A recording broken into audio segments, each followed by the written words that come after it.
জাহিলিয়াতের সময় মক্কার মুশরিকরা খেজুর দিয়ে মূর্তি বানাতো। সফরের সময় যখন সাথে মূর্তি থাকতো না, তারা শুকনো খেজুর দিয়ে মূর্তি বানাতো। তারপর সেই মূর্তির ইবাদত করত।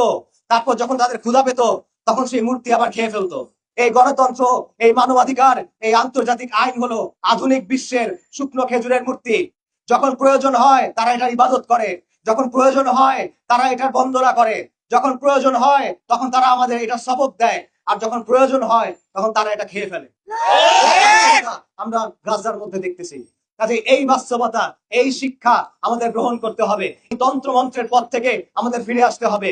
আমরা যদি পরিবর্তন চাই, আমরা যদি মুক্তি চাই, আমরা যদি সমাজকে বদলাতে চাই, আমরা যদি বিশ্বের এই বাস্তবতাকে বদলাতে চাই, তাহলে এই তন্ত্র মন্ত্রের পথ থেকে আমাদের ফিরে আসতে হবে। আমাদের ইলাহি পথের দিকে ফিরে যেতে হবে। আমাদের আম্বিয়া কেরামদের শিক্ষার দিকে ফিরে যেতে হবে।